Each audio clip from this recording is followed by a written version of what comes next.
Maintenant, on va écouter ce qu'a à dire Maître Benoît Pelletier. Maître Benoît Pelletier est avocat de droit à l'Université d'Ottawa. C'est lui qui a commenté dans le fameux dossier Enquête. Une du Devoir ce matin, cette nouvelle pour le moins sur...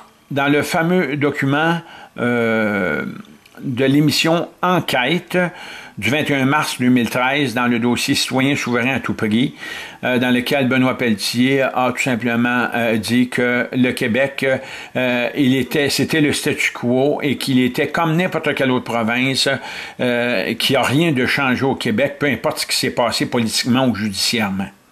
Donc, on va tout simplement commencer et on va voir ce que dit justement les nouvelles ici. Prenante, Ottawa part en guerre contre la loi 99, adoptée en 2000 par le gouvernement de Lucien Bouchard, en réponse à l'époque à la loi sur la clarté référendaire des libéraux de Jean Chrétien. On va en parler avec le professeur de droit constitutionnel à l'Université d'Ottawa, mais important aussi de mentionner, ex-ministre des Affaires intergouvernementales dans le cabinet de Jean Charest, monsieur... Écoutez, il était ex-ministre des Affaires intergouvernementales comme Alexandre Cloutier. Il fait du droit constitutionnel, cet homme-là. Il est au courant de notre identité aussi. Cet homme-là nous a menti à tour de bras et c'est lui qui était à l'émission Enquête et qui a parlé contre moi, contre la famille Dubois. Vous comprenez? Nous qui avons dénoncé publiquement toute la supercherie du système politique et judiciaire ici. Écoutez bien cet homme-là. Il trompe sa famille, il trompe ses enfants, il vous trompe, il me trompe. Il trompe tout le monde, c'est sa culture, dans sa nature. Il est endoctriné par le barreau du Québec pour mentir. C'est quelqu'un qui est sous un serment de confidentialité, sinon il va perdre sa job. Benoît Pelletier. Monsieur Pelletier, bonjour. Bonjour. Alors tout d'abord, je m'adresserai au professeur pour lui demander de nous rappeler un petit peu le contexte de l'époque qui a mené à cette fameuse loi 99. Vous vous souviendrez sans doute qu'après le référendum de 1995, le gouvernement du Canada, le gouvernement de M. Chrétien, avait décidé d'adopter le plan B, ce qui l'avait amené à poser un certain nombre de questions sur la sécession du Québec à la Cour suprême. La Cour suprême a rendu son opinion en 1998. Par la suite, il y a eu l'adoption par le fédéral de la loi de la clarté. Et c'est en réponse à tout cela que l'Assemblée nationale du Québec a adopté la loi 99 qui est aujourd'hui contestée. Voyez-vous comment il est menteur? Il dit la loi 99 qui est contestée, c'est un menteur. C'est une crapule, cet homme-là. On dit le chapitre de loi E20.2, c'est pas une loi, ça. La loi 99, c'est pas une loi, c'était un projet de loi qui a conduit à l'adoption de la loi E20.2 de l'an 2000. Ça s'est tout fait, ça, en l'an 2000. Pourquoi se faire mentir de cette façon-là? Pourquoi prendre la population? C'est ça le problème de notre population qui ne connaît pas la Constitution, qui n'est pas renseignée et qui aime mieux s'amuser et être dans des loisirs que de s'occuper des affaires politiques et judiciaires, qui fait qu'aujourd'hui, la politique et judiciaire vient fouiller dans vos poches et ramasse plus de 79 sous en taxes et en impôts de toutes sortes sur chaque dollar de vos revenus. On continue à écouter Maître Pelletier. Oui, et moi, ce qui me frappe, par contre, et vu que vous avez fait partie du gouvernement Charest, cette loi-là n'a pas été contestée par le... Voyez-vous, c'est écrit projet de loi 99. Le gouvernement Charest par la suite. Donc, pour les libéraux du Québec, ça allait. C'est-à-dire que nous avions voté contre cette loi. Par la suite, puisque c'était une loi québécoise, quand nous avons formé le gouvernement, nous l'avons défendue, bien entendu. Il appartient au gouvernement du Québec de défendre les lois de l'Assemblée nationale. Mais au départ, nous avions voté contre précisément parce que nous craignions que la loi soit attaquée. Alors, ce que moi j'avais fait à l'époque, j'étais porte-parole de l'opposition officielle, j'avais repris tous les grands principes de la loi dans une espèce de résolution ou une motion, et je souhaitais que l'Assemblée nationale adopte une motion non contestable par les tribunaux plutôt qu'une loi. Mais le gouvernement du Québec a décidé, lui, de procéder avec la loi. L'Assemblée nationale l'a voté. Bien entendu, par la suite, il y a eu des contestations. Bon, maintenant, M. Pelletier, pourquoi cette semaine ramener ça à l'avant-scène? Est-ce qu'il peut y avoir d'autres motifs que des motifs électoraux pour le gouvernement Harper? Je suis quand même assez surpris ici, parce que c'est la première fois que l'on voit le gouvernement Harper s'associer au plan B. Le plan B, c'était l'affaire de Jean Chrétien, c'était l'affaire de Stéphane Dion. Normalement, on voyait le Parti conservateur non pas s'en dissocier, mais disons s'en distancer. Alors que là, son intervention dans le dossier de la Cour supérieure, elle est musclée, là. Il aurait pu y aller d'une intervention mollassonne, enfin un peu pour la forme, mais non, non. Les documents qui sont soumis par le gouvernement du Canada sont détaillés. C'est vraiment une attaque frontale contre la loi 99 et les principes qu'elle contient. Et ça, de ce côté-là, j'avoue que je suis surpris. Je suis surpris que le fédéral intervienne d'une façon aussi forte dans un dossier où il aurait pu intervenir plus timidement. Et pourquoi en catimini à ce moment-là, justement, en lien avec cette force dont vous parlez? Pourquoi en catimini, je ne le sais pas. Peut-être qu'il sous-estimait l'importance que ça prendrait aux yeux du public. Peut-être aussi était-ce une ruse, c'est-à-dire soumettre la requête au même moment que le discours du trône.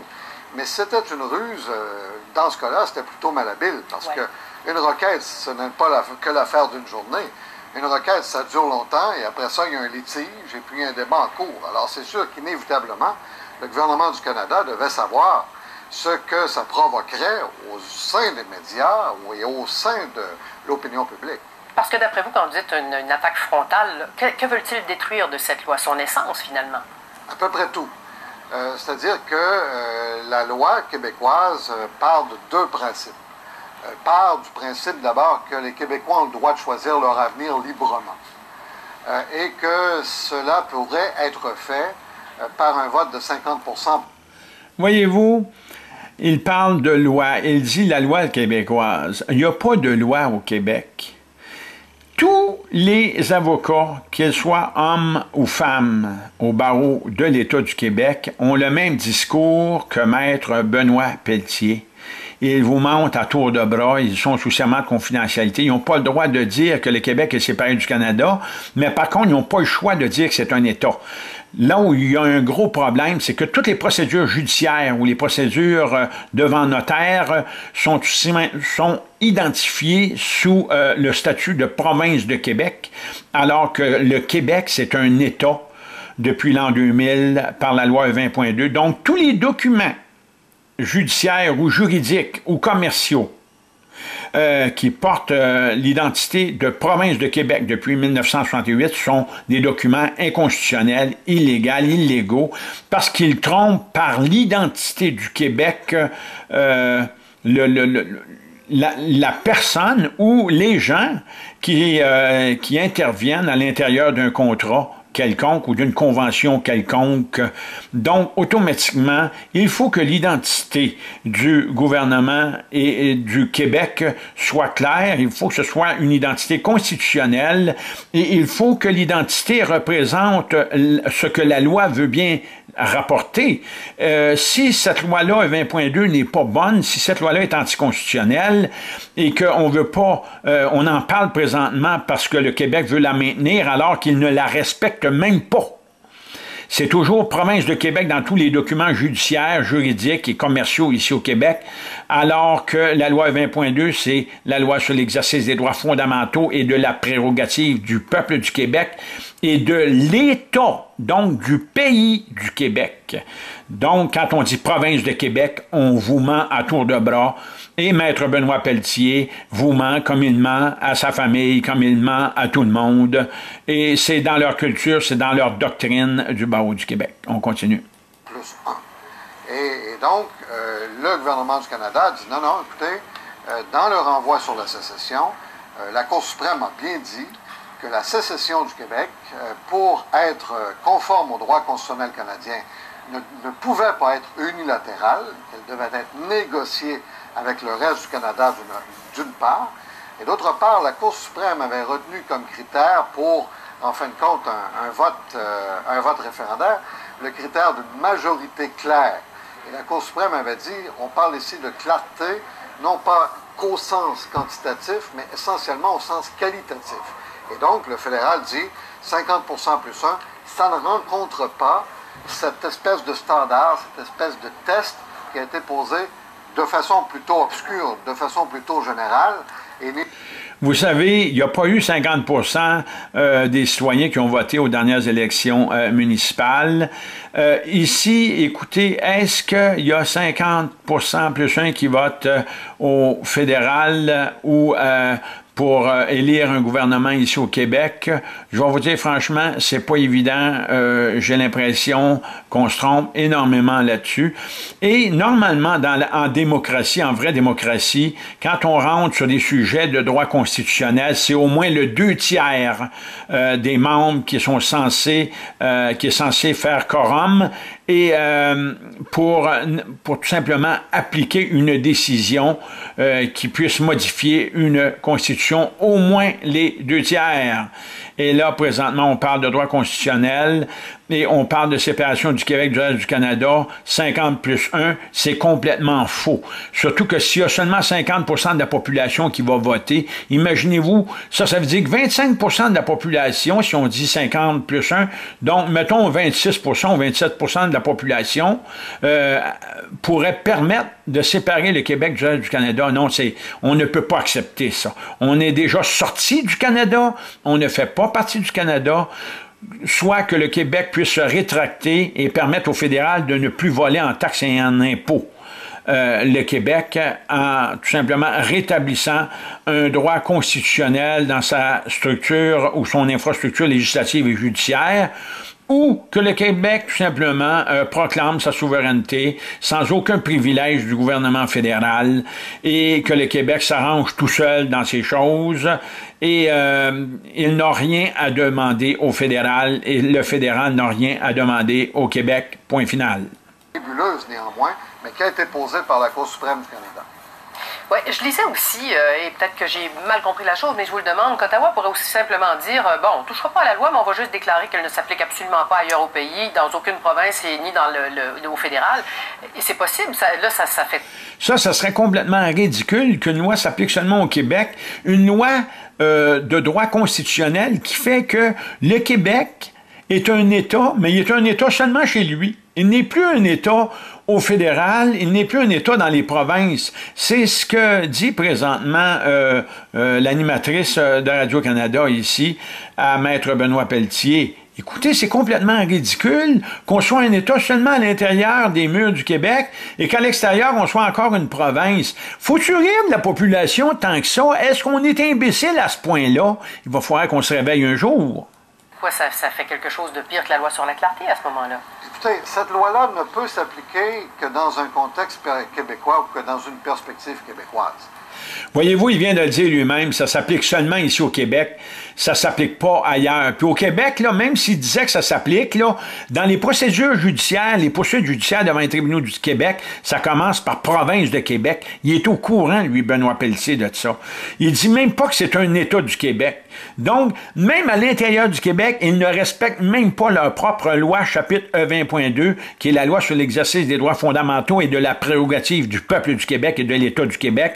Et les procédures judiciaires, comme commerciales, comme les procédures devant notaire, sont tout simplement truquées et sont fausses par tout simplement corruption d'identité du Québec en statuant le Québec comme étant encore une province alors que c'est un État. Elle ne lit pas le gouvernement du Canada. Et là, je parle de la... Elle ne lit pas le gouvernement du Canada. Et écoutez une chose, on va retourner un petit peu en arrière, je vais voir ce qu'il disait là-dessus au complet. Ça fait quoi? Ça fait quelque chose de pire que la loi sur la clarté à ce moment-là? Écoutez, cette loi-là ne peut s'appliquer que dans un contexte québécois ou que dans une perspective québécoise. Elle ne lit pas le gouvernement du Canada. Et là, je parle de la loi québécoise. Elle ne lit pas le Parlement du Canada. Alors... Si les lois québécoises ne lient pas le Parlement du Canada, qu'est-ce qui permet au Parlement du Canada de prélever des impôts ici et de fonctionner avec la TPS et la TVQ ensemble sur des lois, que ce soit fédérale ou la loi du Québec, qui accorde au Québec un pouvoir de prélever des impôts et des taxes pour le fédéral ici. Écoutez, il y a quelque chose qui ne fonctionne pas. Il ment à tour de bras, il se trompe, il nous coûte cher. Ces gens-là nous coûtent cher. C'est eux qui viennent fouiller dans nos poches, qui ramassent 79 cents sur chaque dollar de nos revenus. Ces gens-là viennent ramasser notre argent en nous mentant et en nous trompant continuellement. C'est des... Donc, ils ne peuvent pas faire ça. C'est-à-dire, c'était même pas nécessaire de dire « elle ne s'appliquera pas à nous ni au reste du Canada », puisque déjà, c'est le cas. Ça allait de soi. Si le gouvernement... Donc, cette loi-là ne s'applique pas pour le Canada. La loi de l'État du Québec s'applique seulement à l'intérieur du Québec. Donc, pour le reste du Canada et pour le monde entier, on est encore une province, alors que le Québec va négocier à l'étranger, pareil comme un pays. Et alors que c'est un pays-province. Écoutez, c'est complètement ridicule. On ne peut pas accepter ça. Le Canada intervient aussi fortement dans le dossier, c'est vraiment parce qu'il sent qu'il a des principes à faire valoir. Et je répète, le fédéral est tanné de venir voler les Québécoises et les Québécois en taxes et en impôts. Ils veulent que le Québec se corrige. Il faut que le Québec se corrige. Il faut que le Québec soit rétabli dans la Constitution canadienne. Et le fameux putsch de 1982 fait que Sa Majesté la Reine peut même révoquer carrément son accord formel et annuler sa signature, invalider sa signature sur le rapatriement de la Constitution jusqu'à ce que la Fédération canadienne soit rétablie en bonne et due forme. La première fois vraiment que l'on voit le gouvernement conservateur entériner en quelque sorte le plan B de M. Jean Chrétien. Et pour quelqu'un en plus qui dit depuis quelques années qu'il n'est pas question de chicane avec le Québec, qu'il n'est pas question de rembarquer dans la Constitution, ça aussi, ça peut paraître surprenant. Ça paraît surprenant aussi, peut-être à quelques semaines d'une élection au Québec. Ne l'oubliez pas. Quelques semaines d'une élection au Québec, qui n'est pas tant que ça d'une élection fédérale, parce que là, en même temps, ça force, on parle de 2 ans, mais quand même, là, ça force libéraux et néo-démocrates à prendre position aussi dans le débat, là. Oui. Alors, vous savez, moi, je ne porte pas de jugement sur la décision d'Ottawa, je ne fais que la constater. Je constate que le gouvernement du Canada il est allé en force dans un dossier où, franchement, il aurait pu y aller de façon un petit peu plus souple. Bon. Et donc, je ne porte pas de jugement sur lui, mais en même temps, j'imagine qu'il a calculé qu'il y avait un certain capital politique qui pouvait en découler, dans le reste du Canada sûrement, ça, c'est clair. mais aussi au Québec, parce qu'il y a beaucoup de fédéralistes et des fédéralistes orthodoxes. Ça, là, il sait, il nous connaît, il me connaît, et il sait que ce que je fais présentement, je suis un fédéraliste, même si je ne paye pas l'impôt à l'Agence du revenu du Canada, et je refuse de signer les déclarations de revenus, parce que le fédéral, je n'accepte pas que le fédéral vienne voler ici, parce que le Québec est complètement délinquant. Et le fédéral, présentement, vole les Québécoises et les Québécois à cause, justement, des gens comme Maître Benoît Pelletier, Alexandre Cloutier et toute l'artillerie membre du barreau de l'État du Québec qui agissent judiciairement et politiquement autant à Ottawa que dans l'État du Québec. Dans la société québécoise, et ça, c'est souvent sous-estimé. Bon. Monsieur Pelletier, merci infiniment de ces explications et je dis à nos téléspectateurs que nous allons revenir sur le sujet une bonne partie de l'après-midi. Merci infiniment, ça a été très clair, c'est le cas de le dire. Merci, madame. Au revoir.